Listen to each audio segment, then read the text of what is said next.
feels like it's kind of creeping into every part of life. So there's almost anything you don't do, even like doing laundry now involves technology. It's kind of ridiculous. So it's everywhere you look.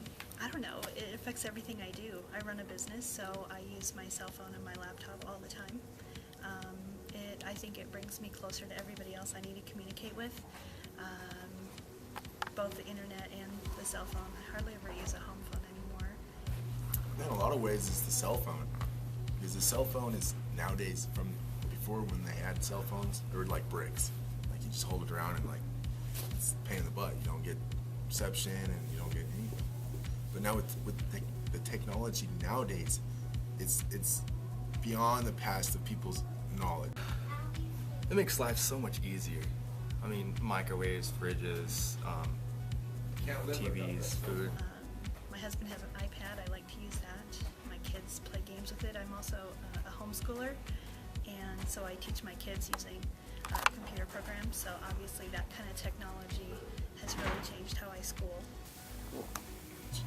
Like, if you see it now, you gotta remember, 30 years ago, we didn't have technology. People were just like outside hanging around, or those old computer boxes and stuff. And now the technology is like, you can do so much more, and affecting on my life, it's like pretty good. I use it all the time. The internet's awesome. I use the cell phone and I get GPS. Technology has come a long way, and it's definitely like, I don't know if it's hurting us or helping us, but it does both. It's you to, do things at work. I'm able to do things a lot quicker, surf the internet, get information quicker, that sort of thing. I don't like it so much. I have a personal philosophy that quality of life is more important than quantity. And I just bought a cell phone just today because I need one, because I'm moving and I need something to be able to contact people. But when I was a kid, way in the dark ages, we had a phone that we would answer when we wanted to, instead of, oh, gotta answer my phone, oh, gotta answer my phone. The other thing is, I'm an audiophile, amongst other things, and you can buy something now that will be outdated in 6 months. And prices start high and low, but then you gotta have the next new thing, and once I broke loose from that, save a lot of money. And I don't like having a cell phone. I only have one out of necessity, but. Well, I work in the technology industry because I work for VMware.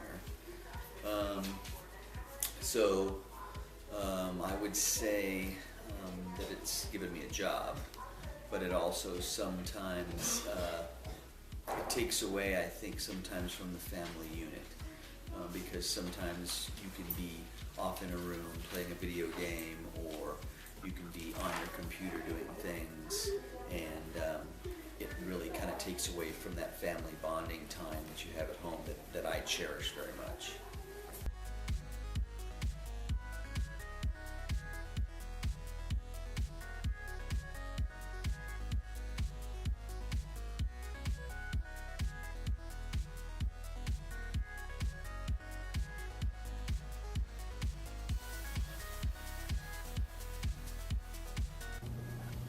Positive, all things considered, although I think sometimes we spend so much time working the technology that it actually slows us down in the long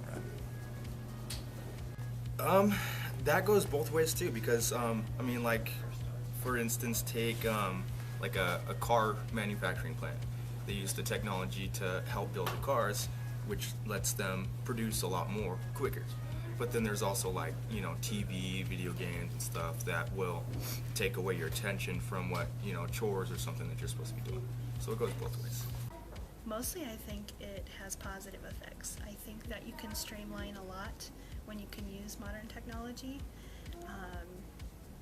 I guess there's a lot of time wasting things you can do with it too, but I think sometimes we need that. I think you need to just be able to relax and let go and just play games or goof around with it, but I think mostly it's a positive thing. Positive in the sense that we can produce more, but negative in the sense that we need less people to do it. Look at the current economic situation, near 10% unemployment. You go to Walmart and more people check out by machine than by human being. Those are jobs lost to machines. Again, I think we're losing the personal touch. But I think sometimes the social networking part of some of technology, I think, takes a lot away from productivity.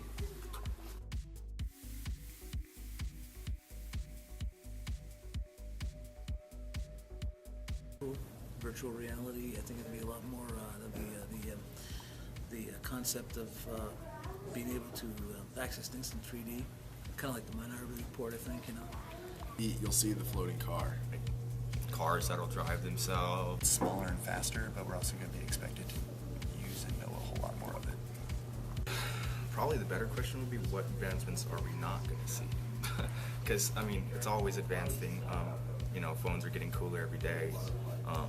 You know, the coolest computer stuff, like, it just hits the shelf, you go and get it, and then, like, the next day it's already, you know, out of date. You know, the sky's the limit with technology. It's changing every single day. It's just amazing.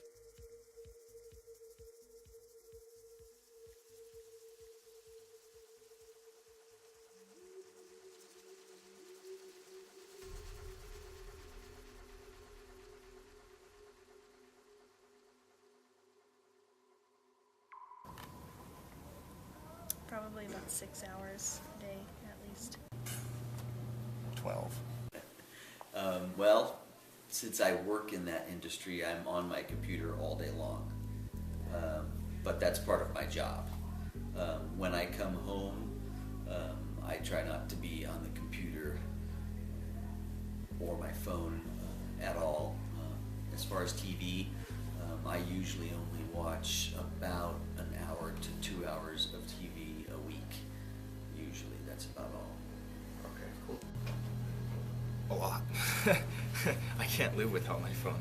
I spend probably more of my day on some kind of, you know, technology than not.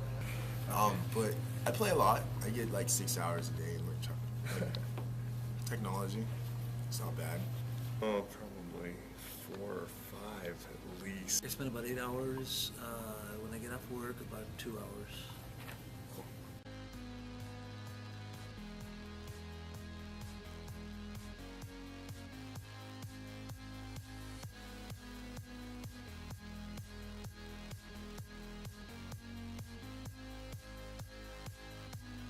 Facebook is right there, and it's simple and it's easy to get contact. And I'm glad people make Facebook. I really am. Overall, no. I mean, I guess if you're letting social media become your only social life, that's kind of sad. You're missing out on real human interaction. Yeah, I think it has. I hope we mature into it, or we learn to use it more responsibly. It's shifting how we interact with people, and unfortunately, we're really immature in how we use it at this point in time. But hopefully, that'll get better. Not really. It all depends on the individual. Yes, it does make it easier, you know, so you can just sit there on your computer. You know, you don't have that face-to-face interaction. But also, if you know, find people that, you know, actually still go out and talk with people, they can use, you know, what they learned from talking with people on Facebook, interacting, and they can use that and apply it in a face-to-face conversation. Absolutely. I think it's personal information that shouldn't be shared with people. And I think a lot of stuff is, you know, on Facebook. I mean, what's the real reason for having a Facebook? I mean, why do people really want to go on Facebook? Just to meet other people? You know, just go out and meet people. You know, like we're doing. We're talking, right? Yeah. Yeah, I would have to say so, because I believe that I'm kind of an old school kind of person, and I like interaction face to face with people. On the telephone is okay, but I like to sit down and talk with people, because I think you can be real with them. And I think Facebook and things like that, I really don't think you're real. I think it's really superficial. It might seem like relations, but I think it's very superficial. And that's just my opinion, but that's the way I think.